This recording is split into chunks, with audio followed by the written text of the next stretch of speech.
നമസ്കാരം. സിറ്റി ന്യൂസിലേക്ക് സ്വാഗതം. Kerala state service pension association ശമ്പള പെൻഷൻ പരിഷ്കരണം അട്ടിമറിക്കാനുള്ള ശ്രമത്തിനെതിരെയും സംസ്ഥാന ബജറ്റിലെ നിഷേധാത്മക നിലപാടിനെതിരെയും പെൻഷൻകാർ ബജറ്റ് കോപ്പി കത്തിച്ച് പ്രതിഷേധ കൂട്ടായ്മ നടത്തി.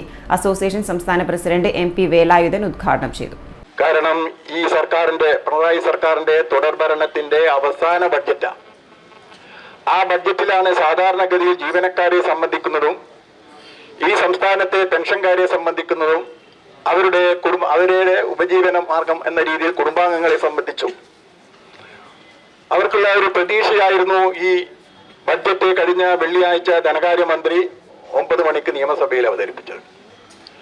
അദ്ദേഹത്തിന്റെ ആ അവതരണ വേളയിൽ ആദ്യഘട്ടത്തിൽ ജീവനക്കാരെയും പെൻഷൻകാർക്കും എന്തെല്ലോ ആനുകൂല്യങ്ങൾ ഈ സംസ്ഥാനത്തെ സർക്കാർ നൽകി എന്നുള്ള ഒരു സ്ഥിതിവിശേഷം വരുത്തി വെച്ചുകൊണ്ടാണ് ബഡ്ജറ്റ് പ്രസംഗം അദ്ദേഹം ആരംഭിച്ചത്. പക്ഷെ അതിന്റെ പൊള്ളത്തരം പിറ്റേ ദിവസത്തെ പത്രങ്ങളിൽ വന്നപ്പോഴാണ്, അതിന്റെ വസ്തുനിഷ്ഠമായ കാര്യങ്ങൾ വിലയിരുത്തിയപ്പോഴാണ് ഒരു കാര്യത്തെ സംബന്ധിച്ചും വ്യക്തമായ ഒരു തീരുമാനം ആ ബഡ്ജറ്റ് പ്രസംഗത്തിന്റെ ആമുഖത്തിൽ ഉണ്ടായിട്ടില്ല എന്നുള്ളത്.